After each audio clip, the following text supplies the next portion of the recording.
Hi everyone, Hi everyone, I'm Daddy Lester.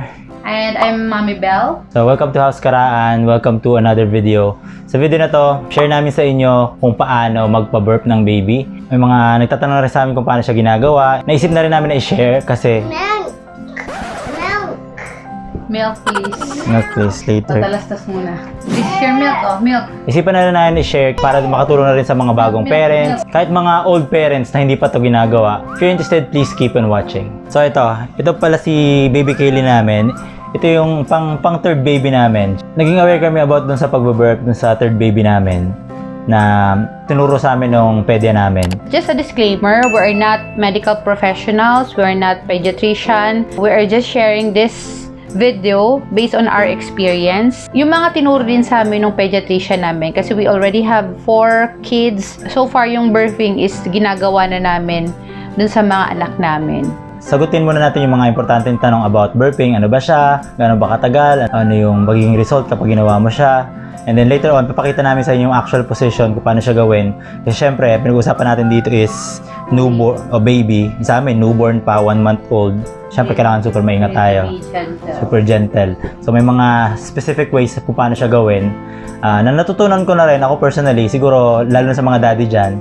Ako kasi nung una takot din ako eh. Kasi imagine mo, sanay ako na yung bata, halos hindi, yung sobrang ingatan mo talaga yung leeg niya. Kasi syempre malambot pa yon. And sa pag-burp, actually, kailangan mong ma-overcome yung fear na yun kasi hindi mo siya magagawa ng maayos kapag sobrang natatakot ka. And there's proper ways kaya we decided to make this guide. Lahat naman ng parents don't want to harm their kids. So, pag ikaw na yung nasa situation na yon, it's better na kahit takot ka, pero dapat aralin mo siya kasi it's important to learn that simple task para sa ating mga anak. Kailangan yung pag-burp kasi may mga pumapasok na hangin sa tiyan ni baby. So, kailangan maalis yon kasi hindi siya komportable kapag nandun siya. Tsaka, napansin namin na every time na matigas yung tummy niya, tapos, yun yung tawag na matatanda is may kabag, gasiness ng tiyan. Kapag napaburp mo siya, lumalambot. Almost automatic, nakakatulog siya, nare-relax siya, tapos nawawala yung bugnutin. Mapapansin naman natin yun sa mga baby natin. Pag matigas ang tiyan, most commonly na nagkakaroon ng gasiness is yung mga babies na dumidede sa bote. So, yung breastfeeding, meron din naman, pero mas less siya. Pag ganun yung na-experience ng baby mo, usually iyakin siya. Pag natutulog siya, parang may sounds yung maririnig mo and makatulog siya pagising, nag-spit siya ng milk. Minsan, nag-spit siya sa bibig, nag-spit siya sa ilong. Kahit naman sino, kahit naman siguro tayo, pag may lumabas na something sa ilong or sa bibig natin, bigla, hindi siya comfortable. So, same goes with our babies. Siyempre, pag less yung spit niya ng milk, mas fresh si baby, mas hindi siya amoy gatas, na panis, parang ganon. Anong tawag niya pag spit ng baby? Tawag ng lungad.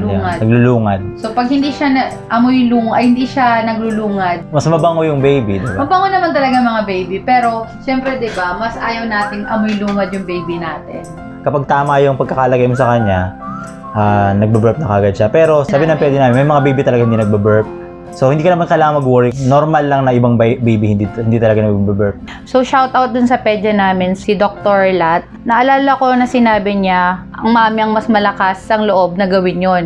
Pero sa case ng pedya namin, si daddy talaga yung pinagawa niya. So, hindi siya lumabas ng kwarto namin hanggat hindi natututo si daddy magpa-burp ng baby.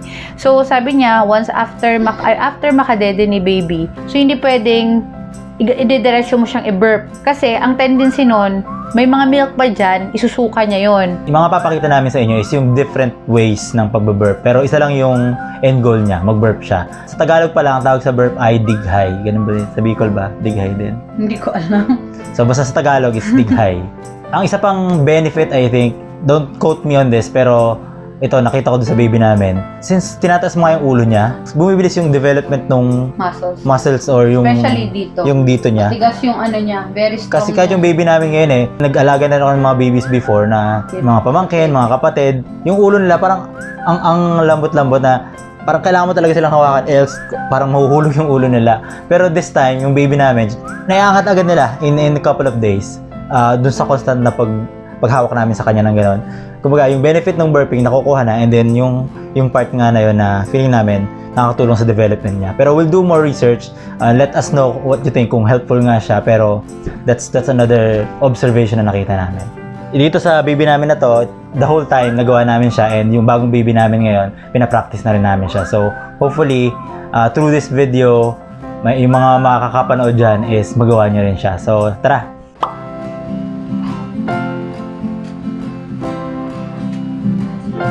Top likod. Top likod.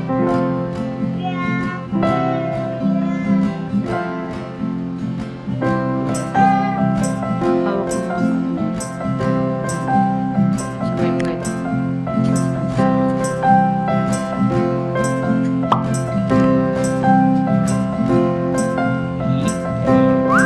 Harap ka sa akin.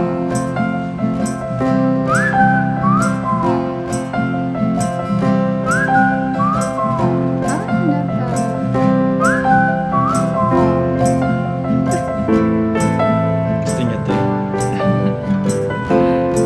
Komportable siya ganito eh.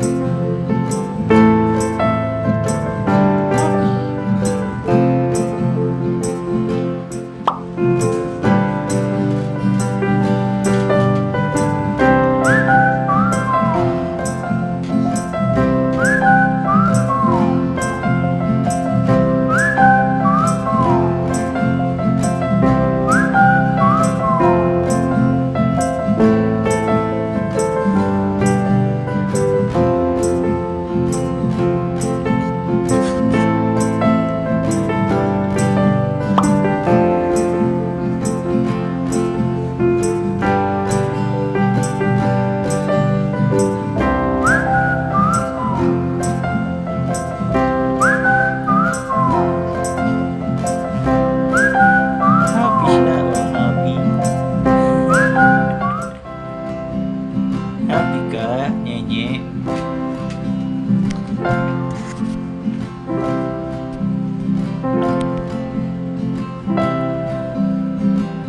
So that's it. Ayun yung apat na pwedeng position ni baby para mapaburp mo sila. Ako personally, yung pinakita ko sa inyo, yung dito sa over the shoulder, yung ayun yung pinakang aray ko. Ayun yung pinaka-komportable sa akin. Kung nakita nyo, super komportable yung baby dito sa chest. Kasi yung heat, tapos yung siguro yung position na yun, komportable talaga sa kanya. So, key takeaway, itong pagpapaburp is supposed to be simple at basic na paraan para maging komportable si baby. Kahit actually tulog na sila, pwede mo siyang gawin para mas lalo pa silang maging komportable, lumabas yung gas, yung kabag nga sa tiyan nila. Basta wag lang kayo matakot, make sure, good way na rin para makipag-bonding ka sa baby mo. Kapag nagpo-formula milk, kapag sinishake yung bottle, nagpo-form siya ng bubbles. Yung mga bubbles na yun, nakaka-add yun para additional gas sa tummy ni baby. So, kung pwede nyo siyang stay mo muna sa isang side, na safe naman siya, hindi magkakadumi, para mawala yung mga bubbles, bago siya padede, do so. Malilesen yung gases na papasok sa tummy ni baby. Aray ko. So, I hope this video helps. Sana na nagets nyo yung how and why burping is important for the baby. If you know someone na may bagong baby or bagong soon-to-be parents, share nyo yung video na to para makatulong sa kanila. Don't forget to like, comment, and subscribe. Hit that notification bell for future videos, and see ya. Bye-bye.